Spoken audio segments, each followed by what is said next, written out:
So, hello, ladies and gentlemen, boys and girls, moms and dads, friends and neighbors, hypnotists and hypnotherapists of a wide variety of shapes and sizes. We welcome you all to this evening's presentation of the Presenters Series. We're getting things ready for the HypnoExpo, IMDHA HypnoExpo 2023 here in Orlando, Florida in May, the weekend of the 19th and the 20th and the 21st, with pre and post conference programs the days before and after that weekend event. And in this series, we're interviewing the people that are doing the pre and post conference programs so that you can find a little bit more about who they are and what it is that they have to offer.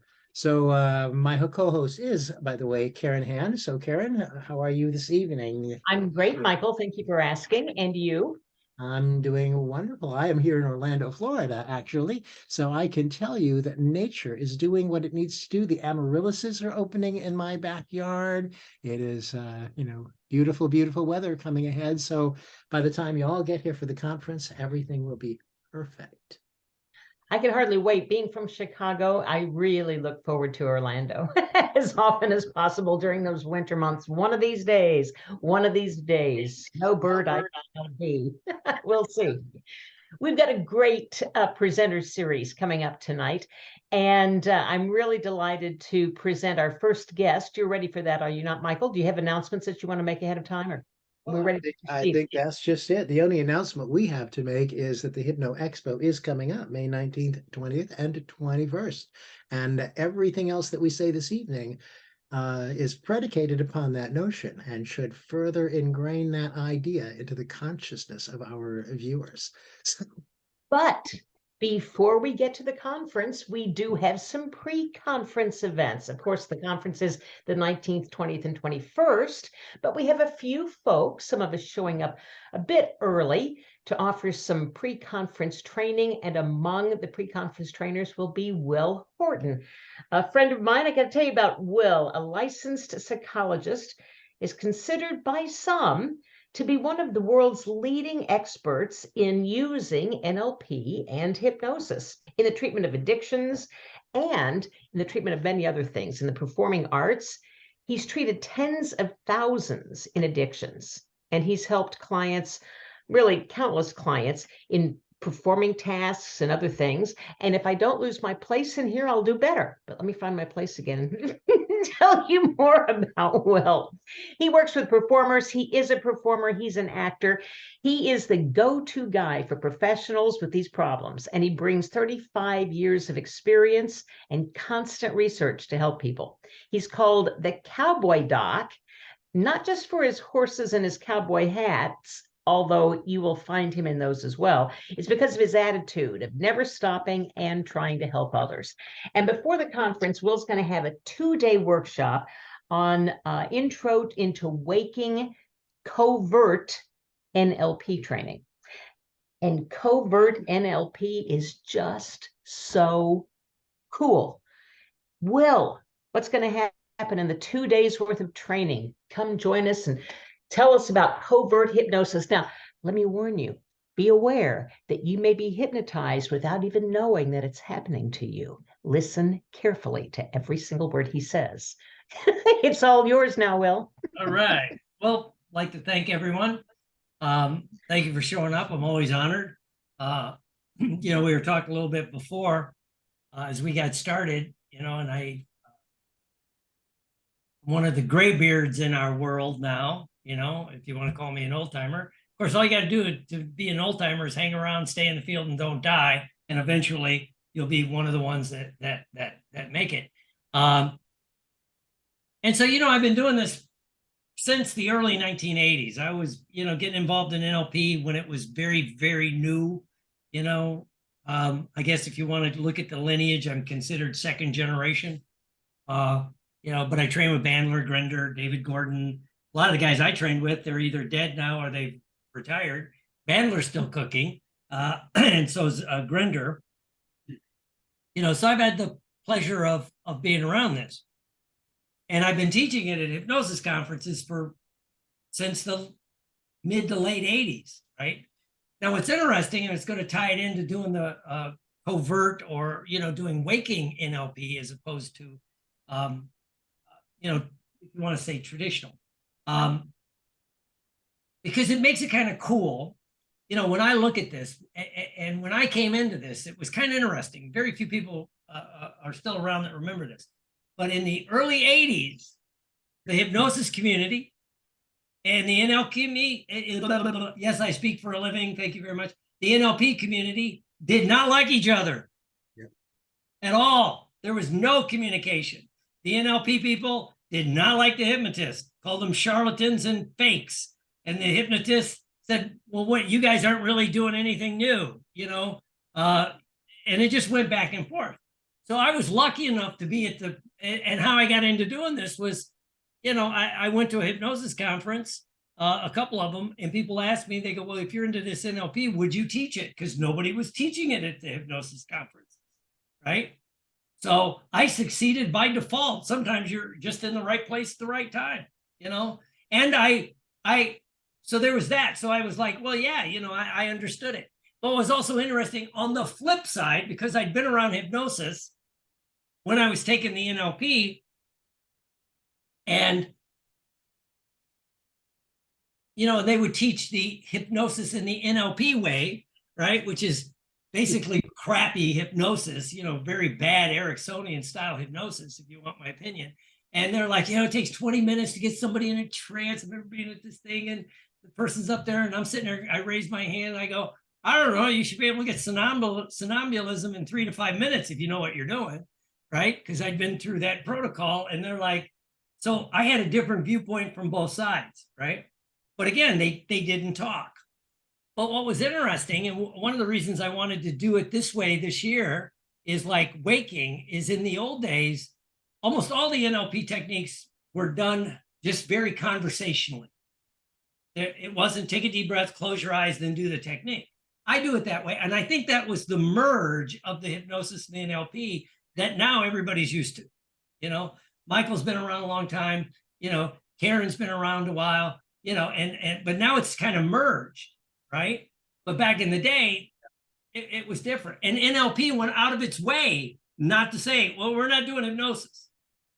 Now, all I want you to do is imagine the part of you that wants to do this, the part of you that wants to do that. And it wasn't formal trance, but it drew in, and that's one reason NLP was growing so quickly before hypnosis started to explode again, was because it was different than what people were expecting, right? And it was known as content-free therapy. That was its first claim to fame. People come in and go, I hear you can help me with a problem, but you don't have to know what the problem is. Sure, come on in. I figure it's either drugs or sex or something like that. But, because the things nobody wants to talk about. But it's like, so it was kind of interesting, right? So what is covert NLP and why should you do it, right? And why should you, and it's not that hard to do. I always say, a lot of this stuff is very easy to do. You have this thing in your brain that generates words. That's what your brain does, right? So if you just channel a little bit, you can do this naturally.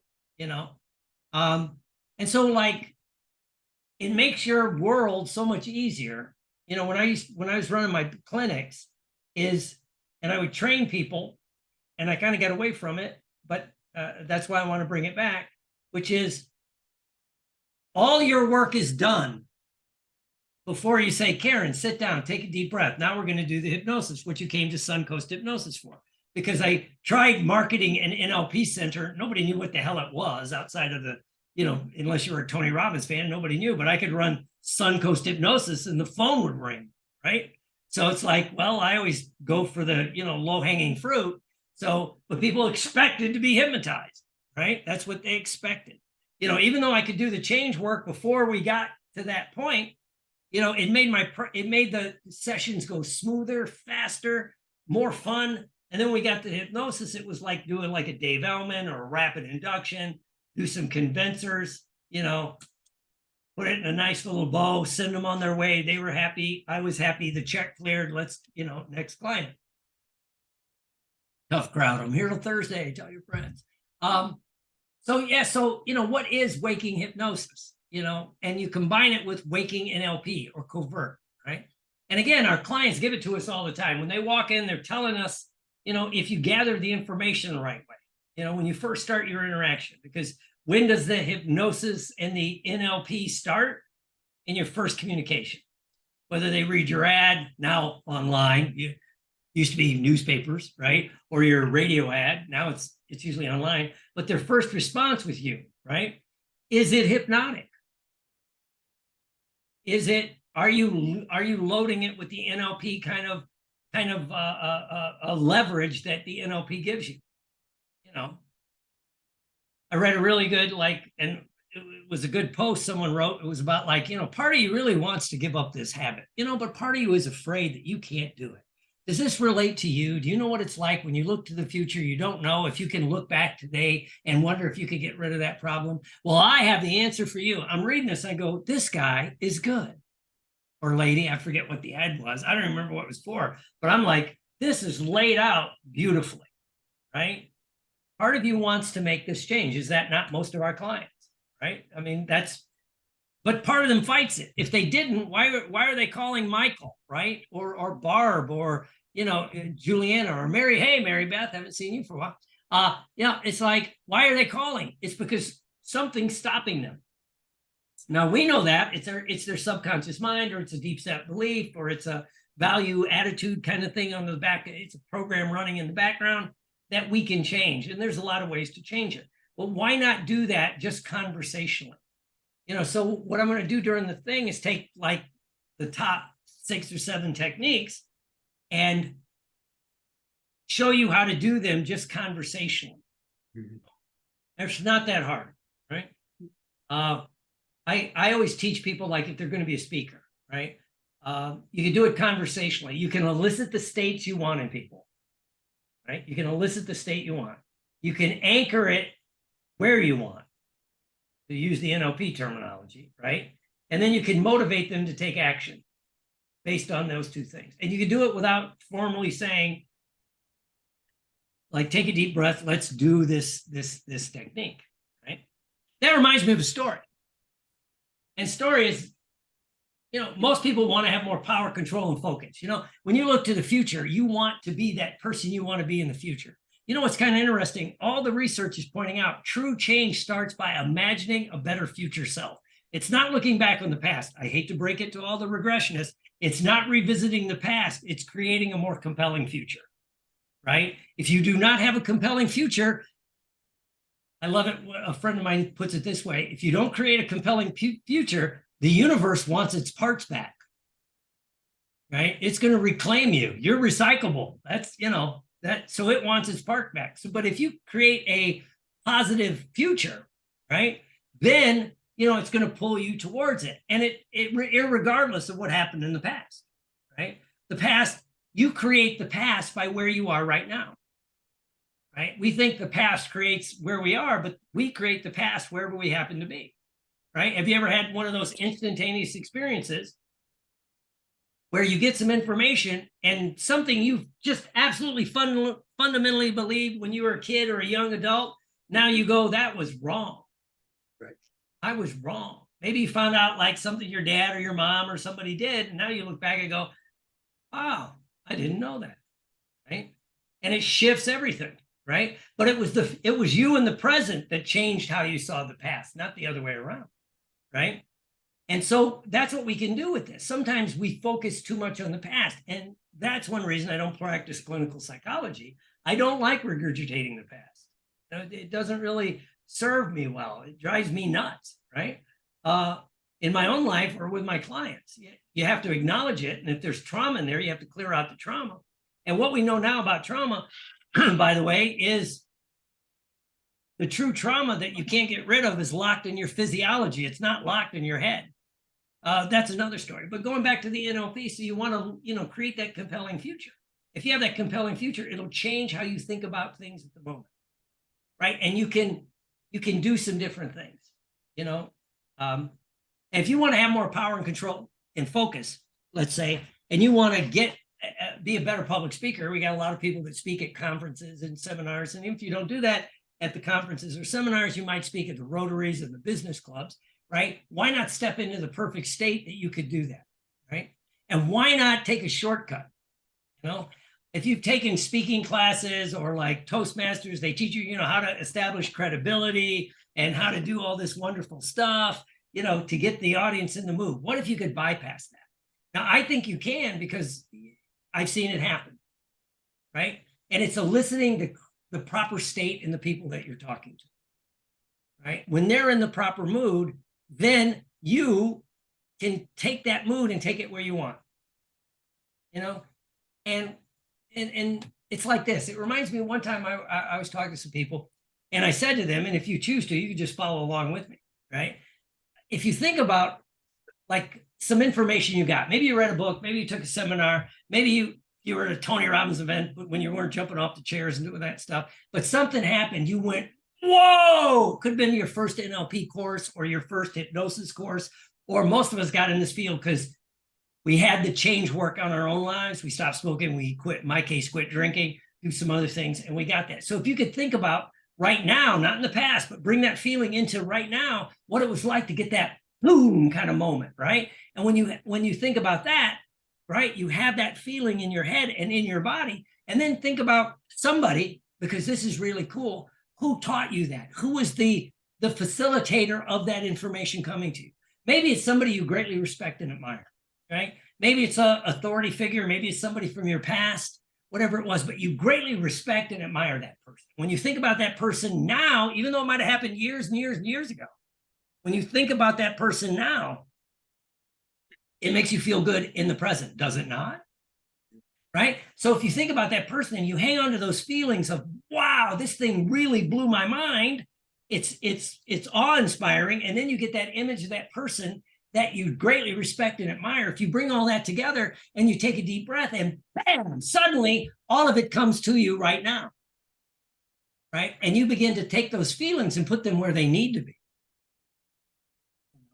And then you begin to realize that you can take people in different directions, because it's that feeling of awakening, whatever that aha moment was, and the person that you trust, the person you respect, the person you admire can take you the rest of the way if you're willing to allow them to, right?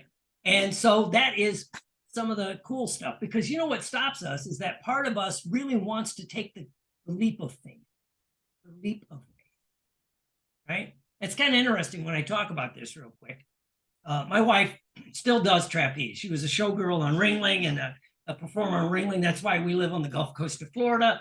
You know, there's a trapeze school right next to us, and it's a real trapeze school where they train professionals, not like one of them Club Med things, right? So it's a lot of fun, right? But, you know, and I've flown a few times. I'm not a trapeze flyer, but when you watch it, you know, when you watch someone that has a skill, right? If you really watch someone with a skill, they make it look easy. In fact, if they're really good, they make it look so easy that you go, I could do that. And then you get up and you go, what the hell was wrong with me? I'm 24 feet in the air on a 6-inch platform, right? I don't have a parachute. I don't have a, you know, I'm not rappelling out of a helicopter, right? I did all that shit, but I fear of heights at times, right? Especially, you know, falling out of a helicopter, jumping out of an airplane, I will die. If I fall off the trapeze platform, I'm just injured. So, but they make it look easy, right? And so that's skill, right? But she talks about, and it's true because I've flown and I've gotten okay, but when you're flying, first of all, you have to take the leap. You have to jump off the pedestal. If they're helping you and they're holding you back, if you ever get the experience, right, then eventually you have to go, right? Rarely will they, unlike the military where they throw you out of the airplane when it's time to do your first jump, you have to jump. You have to take that leap. And that's pretty cool, right? Because it's what I would call a true leap of faith. But then the most interesting time is when you have to let go of the bar, right? And if you're going to fly, if you're a flyer and my wife got caught the other day, you have to let go of the bar to go get caught, right? And do whatever trick you're going to do, right? But it's that unknown between letting go, you know, that's even more magnifying than jumping off the pedestal, right? And then you realize the respect you have for people that make it look easy. And whatever the skill is, golf, basketball, you know, things like that, they make it look easy. So when you think about taking this NLP and doing it covertly, you could take those feelings that you have and begin to amplify them in different ways, right? And so what I just did in that long diatribe was like about 5 NLP things, right? And it, the cool one to me is I still call it the Bill Clinton technique. Elicit the states you want in the audience, the aha experience, the wow, the boom, and I anchored that to me, right? Yes, I'm this blatant. I anchored it to me. This kind of motion, right? If you're into energy, this kind of motion, right? And then also, the person you respect and admire. I don't care if it's Tony Robbins, I don't care if it's Jerry Kahn, I don't care who it is. And as you get that image, it brings up that feeling today, right now, not in the past. This could have happened 30 years ago, and I'm constantly bringing it to me. This stuff's cool, right? And then, and put it all together.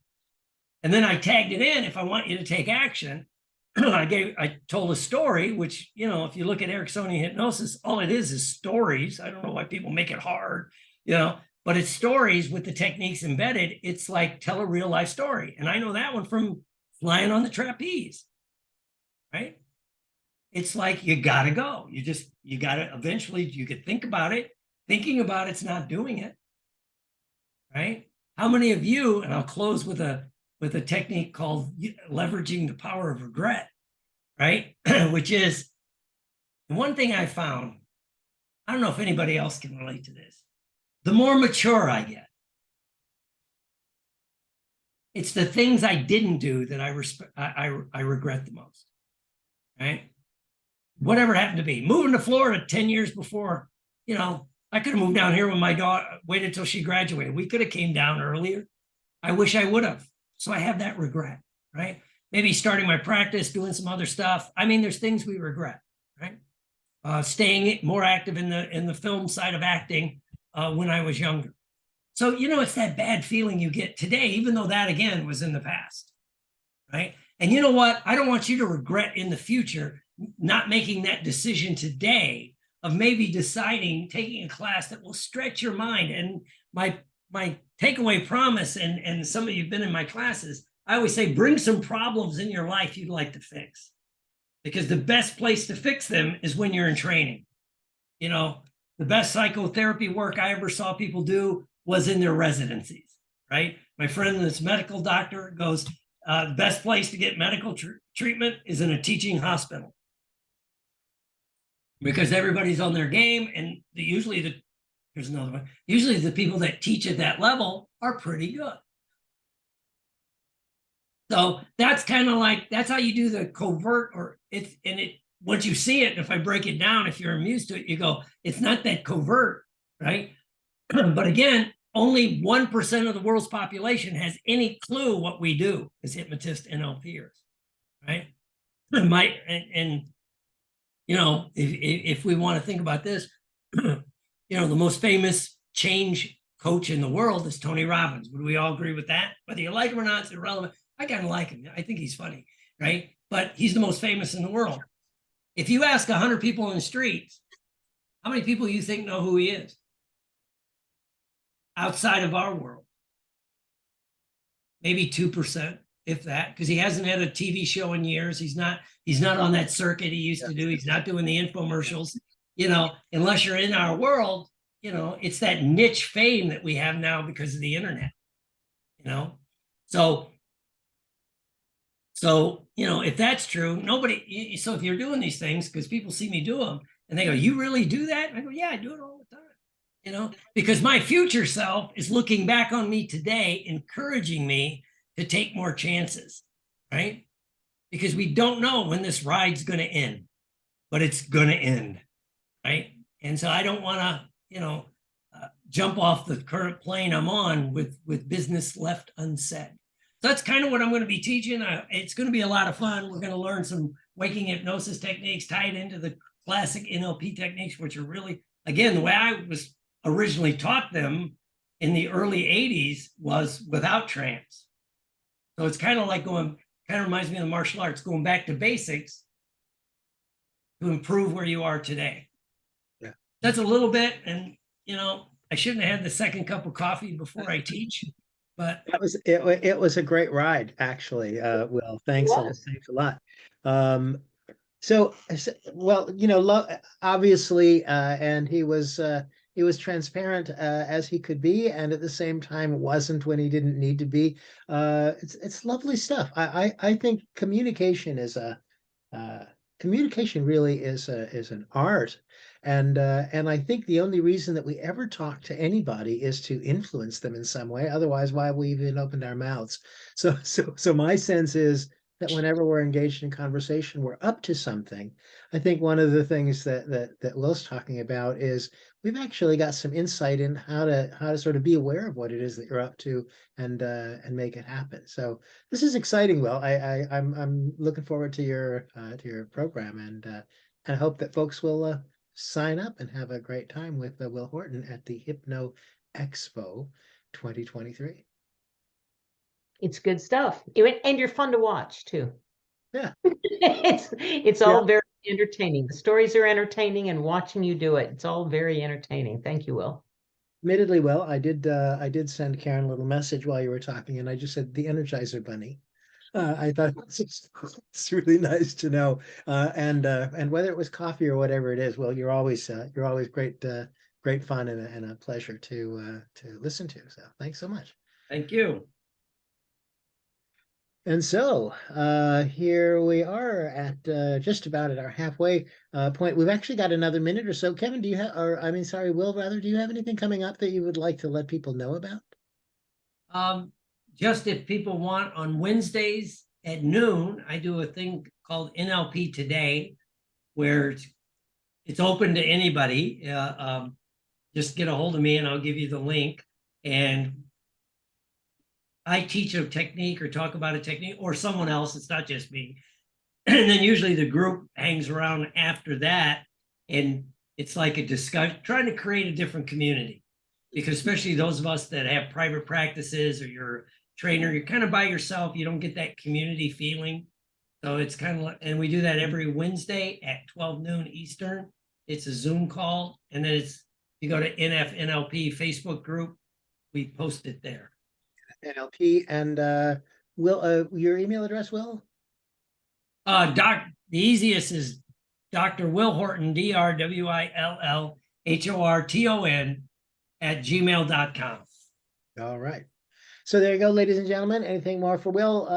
You can get in touch with him, and we'll look forward to seeing him at the expo. And let's go ahead and do it. If you want to unmute your microphone just long enough to give Will a send off and a thank you, and let him hear your voices, that'd be a nice thing to do.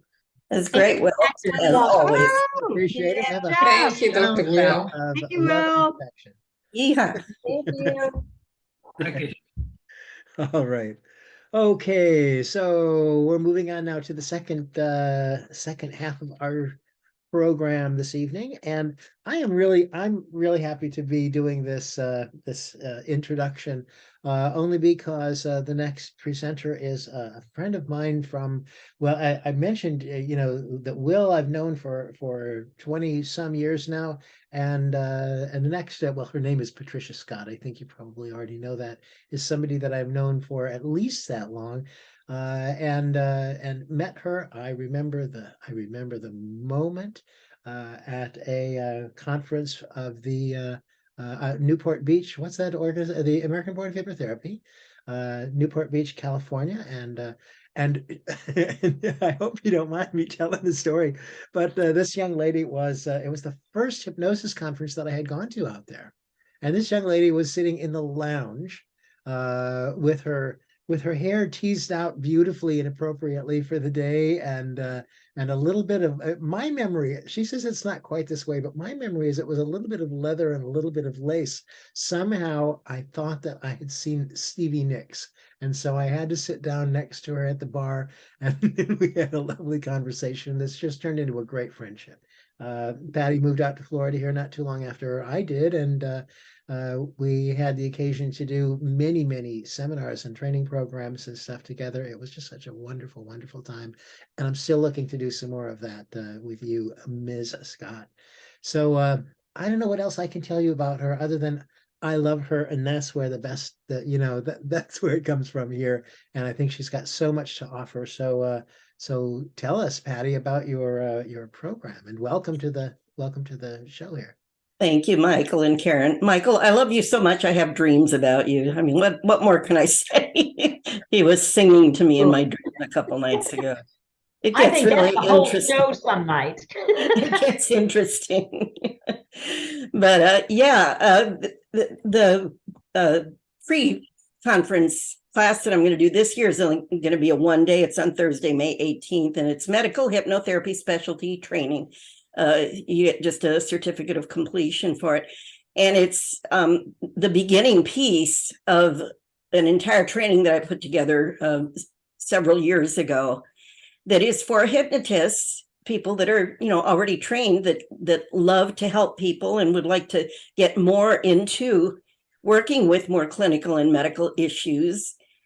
And there just weren't many out there. All of the places, I was talking about Will Horton, I met him many years ago out in Arizona at a place where I spent many, many, many months and years back and forth from LA studying medical hypnotherapy, immune system hypnotherapy, addictions hypnotherapy. I mean, everything, pain management, everything imaginable, hypnotic anesthesiology. They did all of that. But when that place closed several years later, about the time I moved to Florida about 20 years ago, there really wasn't anywhere else other than, hearing a seminar here and there at the conferences.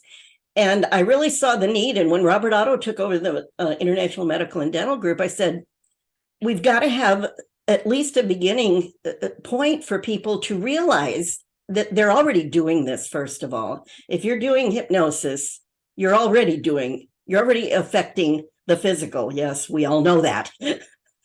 I've had people that I helped quit. I have one gentleman that I talk about in my training in particular. This happens over and over, and I'm sure you've had it happen, those of you that are hypnotists, where I had a gentleman that I helped quit smoking here in Florida. And a couple of years later, he showed up at with hypnosis. And then he showed up at one of my little classes I did.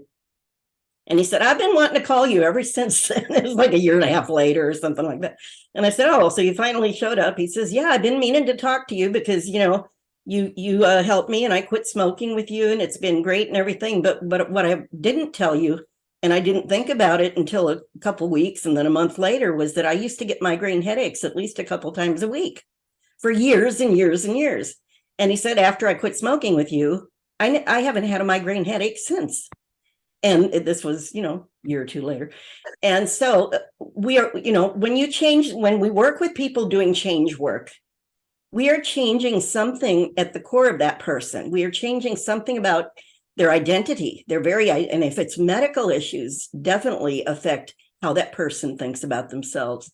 So I love the whole idea of that ripple effect using hypnosis. And I started with trainers who were in 1992. My first trainers, I didn't realize, were also very good at NLP. They were incorporating NLP into all of the hypnosis trainings. And then I went and took a class from not John Grinder, but it was John Grinder's brother, Michael Grinder. And I took a class with him, and I didn't know who he was at the time or anything, although I had been reading some books on NLP and stuff. But and I said, wait a minute, that's what we did in our hypnosis class. It may be a little different terms for them, but it's all the same. None of this is new, first of all. Centuries ago, they were doing some of this. They just had different names for it and used a little different rituals, as Michael's always talking about the rituals. That's all this is. Consciousness didn't get invented, with each of these techniques or each of these things. And illness and disease and all of these things have been around as long as mankind, I'm guessing, has been around, and Paul Durbin, who was a dear, beautiful, loving friend of mine that I actually met in Arizona when I used to go to do the trainings there. And Paul Durbin, who died a few years ago, he was a chaplain. He was also a brigadier general and one of my great mentors and friends. And he would quote Bible passages and he would equate it to what we do with hypnosis. And I thought, wow, for people who come up to you and say, well, pastor said, I can't do hypnosis. It's the devil's work, or something. I still get that every now and then, not directly from people, but people coming to me for training will say that they've heard that from other people. I think it's usually third hand. So I don't know that it's really out there that much anymore. But I said, that just tells me that they don't understand what it is. And first of all, they're probably not going to walk through my door anyway. And it's just nice that we get some more people involved with being a partner in the medical integrated medical team. Medicine's been saying for a few decades now that they do mind, body, and spirit, and yet they keep leaving out that part that's supposed to be the spirit part. I don't care if they call it energy, spirit, soul, or whatever words people have for it. That's the magic that I think we have as hypnotherapists and hypnotists, that we get to that part of the human that's beyond that physical. And most of medicine, definitely Western medicine, and a lot of medicine is still based in Newtonian physics. It still treats us like we're, matter, and what's wrong with you, and what can we do to you to fix it? And they say that they don't do that anymore. And there are some beautiful places that aren't. So in this training that I've been doing now for a few years, it's considered a 50-hour training, the certification. But for this introduction at the conference, it's a one-day certificate just to really get, dip your toe in really deeply and get some research, get some ideas. And hopefully, my goal is always to get people inspired. You already love helping people. It's to get inspired to know that you can and are already doing this and take it to that next level. Patty, if you don't mind me interrupting for a second, I just want to, I think this is like the perfect place, as you just started to say it, to talk about this notion of certification period. How does that work for people who are interested in that? And yeah. And again, it's a minimal, but it is a starting point for people that really want to delve into the medical. And it's a 50-hour training. It is approved through the International Medical and Dental Hypnotherapy Association. So I offer certification through both my organization, which is Up Hypnosis Institute, and so people get 2 certifications by completing all of the requirements. It's online these days. We've turned it into an online training because now I'm getting people from other areas, obviously. And it's a certain amount of hours interactive online. And then there's some really great outside assignments. And I'm so happy because my students come back and they tell me they actually love and enjoy the outside assignments. So I must be giving them something that really is useful and helpful for them. When somebody says they like homework, there's something good going on there, I think. But it's 50-hour training. Yeah. What is it about medical hypnosis that makes it different from other forms of hypnosis? It's interesting. People ask that all the time, and I say it isn't any different. The difference is you do it with a medical referral. You're doing it as part of the medical team. In most places, I have heard of 1 or 2 people now over the last couple of years in other countries that said they don't need a referral for medical. I think in most places you do. And by the way, I would get it anyway. But legally and scope of practice wise, we do talk about, working anything that would be diagnosable. And nowadays, have you seen the DSM-5, the diagnostics code? It's this, everything is diagnosable now. They even have jealousy in there. There's one other thing, Patty, that your certification offers that many, many, many hypnotists need. And that is the belief, the confidence that they can work with things like IBS and fibromyalgia and anything else that might be diagnosed or referred by a doctor. If the hypnotist doesn't believe that they have the right training to do it, they're going to freak out and not ever try it or do it. Your course in one day offers that assurance that yes, anything that passes from a doctor to me or that comes in with a diagnosis, that you will know how to deal with. I think that's a remarkable thing to offer in one day. Yeah. Well, thank you for saying that, Karen, because you just said probably better than I could have exactly what my goal is for doing this class.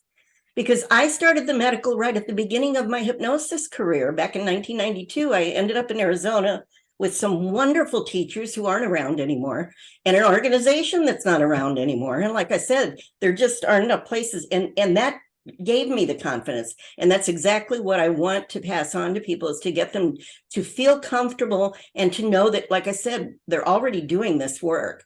It's just a matter of focusing it and directing it in a certain way. And like you said, have that confidence.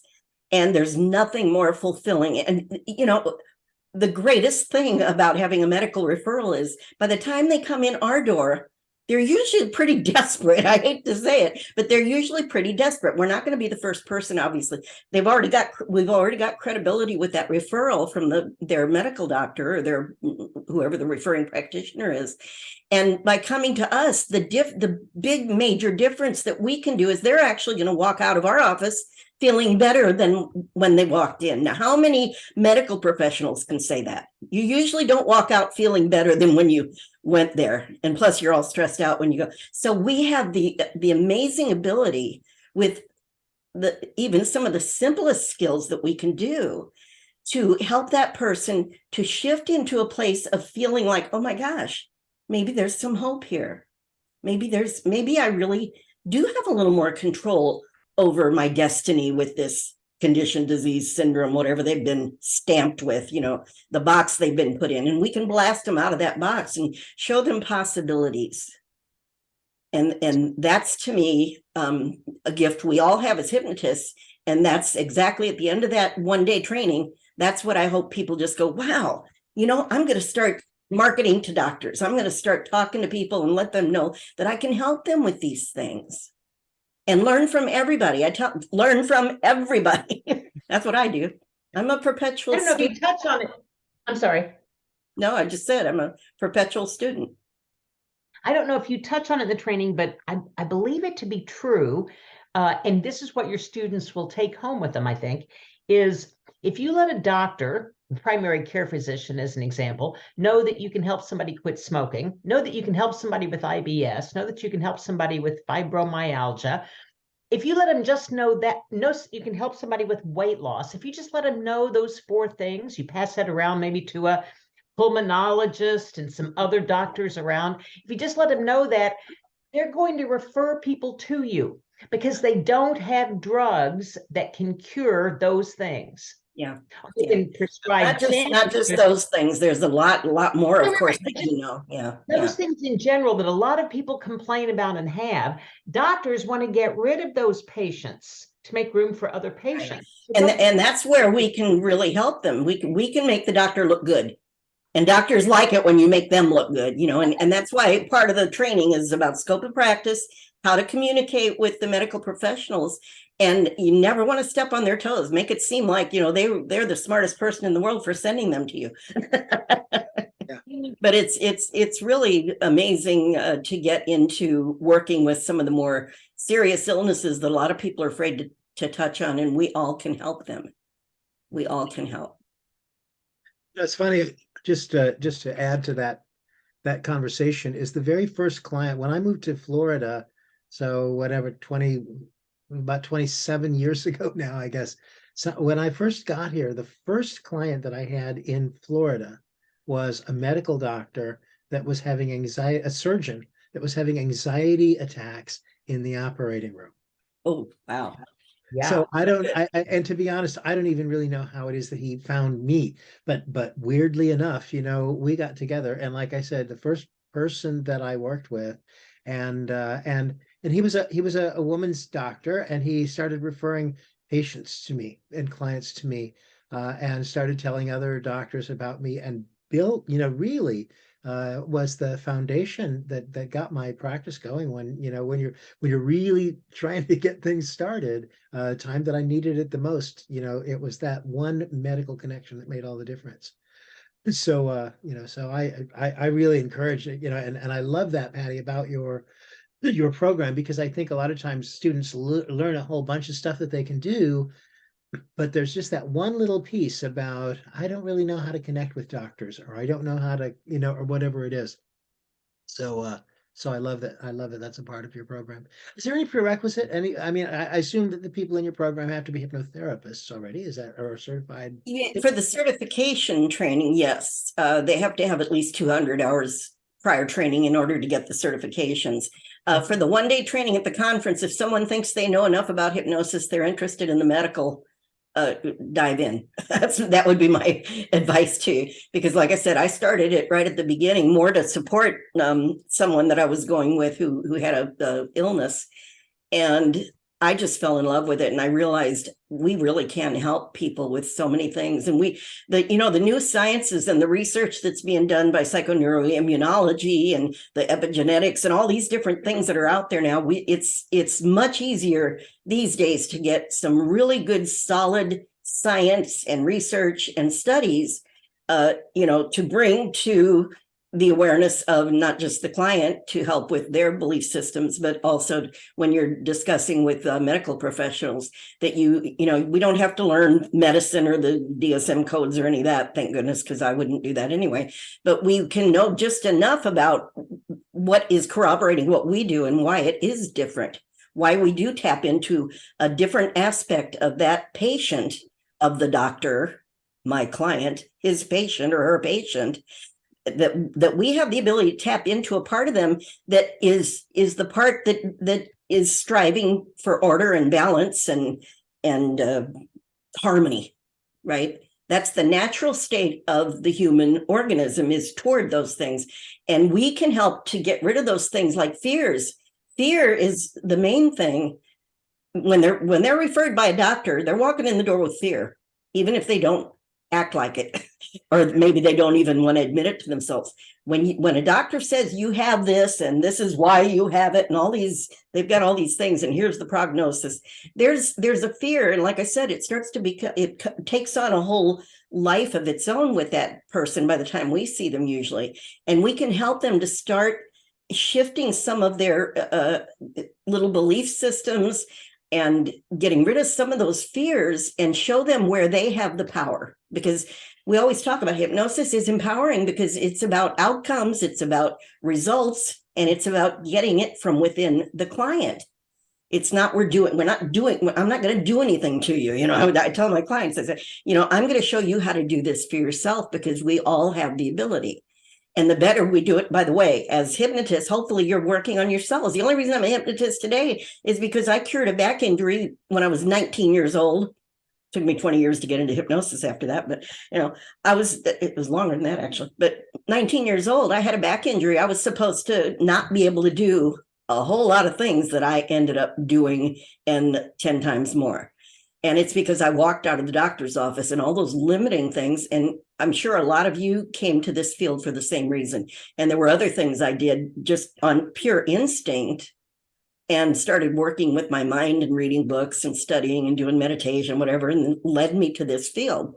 To me, hypnosis and NLP more than any other field. And I study all the time. I'm always doing more studying.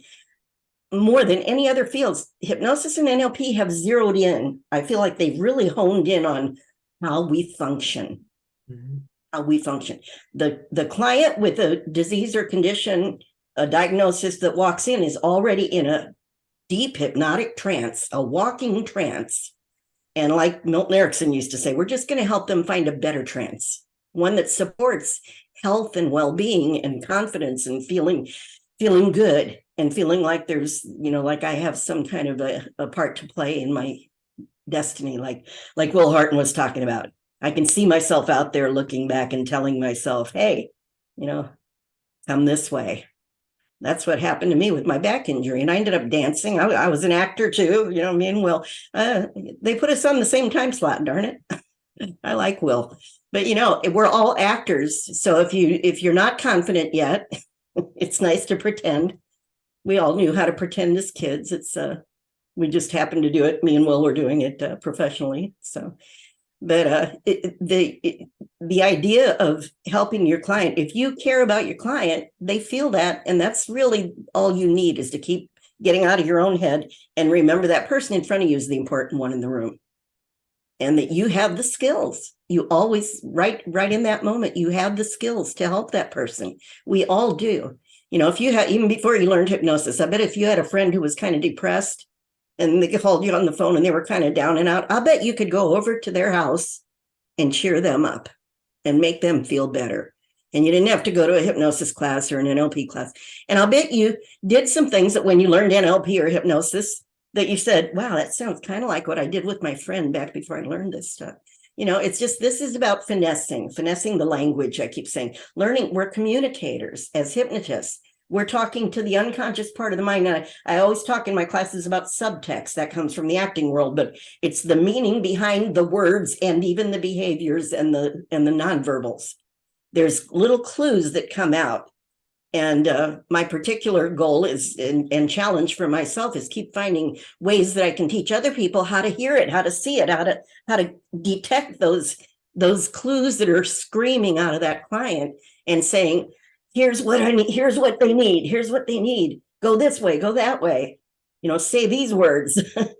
and when you tap in and get in the right kind of an energetic connection with your client, and you get into a certain frame that I teach in all of my students, and definitely in the medical, how to get into a certain frame where you are still the guide, you're still the facilitator.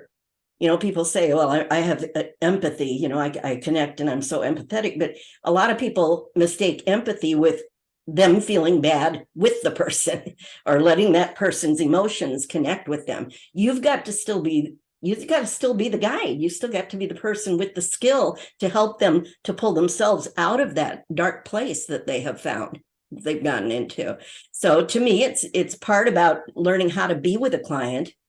How does your energy have to be with that client so that you can connect with their unconscious signals that are being sent out, and then your unconscious just automatically starts finding ways to guide them in the right direction for them. So I'm, not planning ahead before the person walks in what to do or say, because they're never the same as they were a minute ago.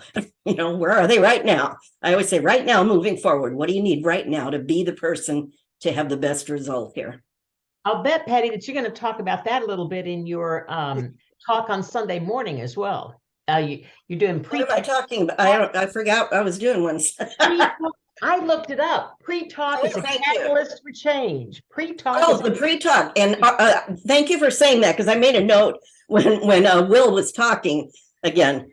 I absolutely agree. Because remember, they're walking in trance anyway. The pre-talk, oh my gosh, I probably do 4 or 5. What if a hypnotist was watching, they'd say, oh, she just did a technique. She did this, she did that. Look at that, But with the client, we're just talking to them. And I always say, with someone that comes in with something really heavy, you got to meet them where they are to a point, and get that pacing and leading and get rapport going. But with somebody with something very serious, one of my goals in that pre-talk is to get them to laugh a few times, sometime in that pre-talk.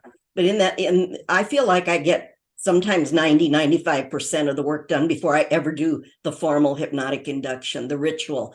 And that's okay. I still want to do the formal, because I also know sometimes when we get into the, let's go a little deeper inside of this thing. And now that we've opened some of these doors and you've gotten that relaxed, that cooperative attitude, and we get in there, and sometimes now it frees up even more to show up. I do very long sessions too. So, and sometimes that person is really ready to get some deeper levels of things that are going to assist them.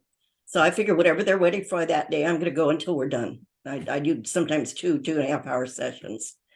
And Patty, if I can make a quick comment on that, because I really get this, because you said it earlier, you referred to me as the ritual guy, and and everybody knows, that's a part of my shtick. But I think ultimately it's about what you really have been talking about on some level here is rapport, and that special connection between hypnotists and their clients that really makes the work the magical thing that it is.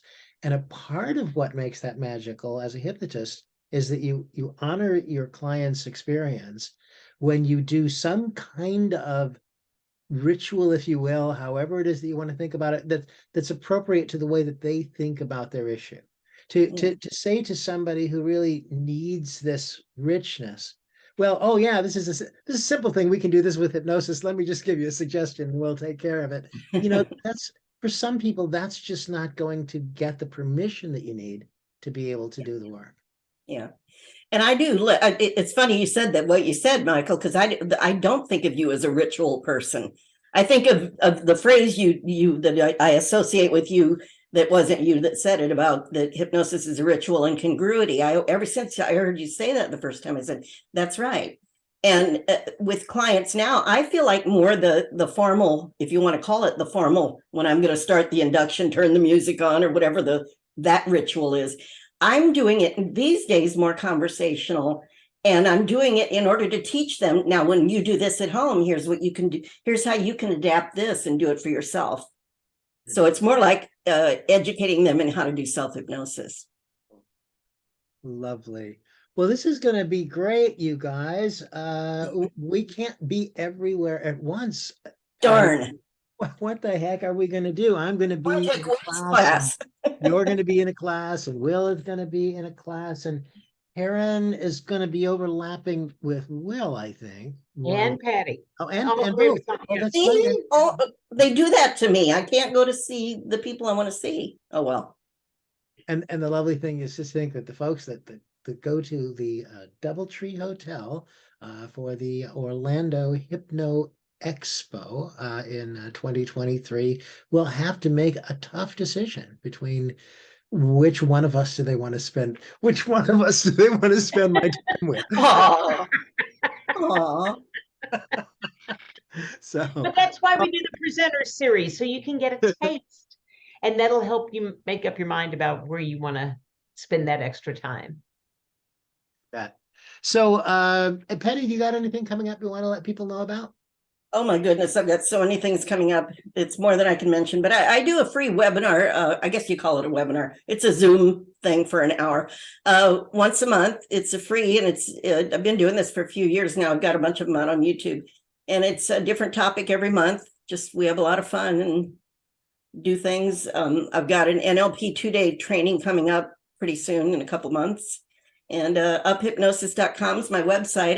I've got a medical hypnosis training going on right now, and then I'm going to start another one to coincide with and merge with anybody from the one day at the conference that wants to continue. Then I'll merge them with the other class that I start on my own, and lots of good stuff. And how do people get in touch with you at Unlimited Possibilities Hypnosis? Yeah, thank you. That's what the UP stands for, Unlimited Possibilities. So it's uphypnosis.com is the website. My email is uphypnosis@yahoo.com. Cool. And most of the classes are available online and are online. And if you're in the Florida, Tampa Bay area, or want to be, I do both sometimes. I have certain days that I bring people in on Zoom, and thanks to Michael teaching me about that stuff. On Zoom, and then I have the people live in the classroom as well, so it's nice. Right.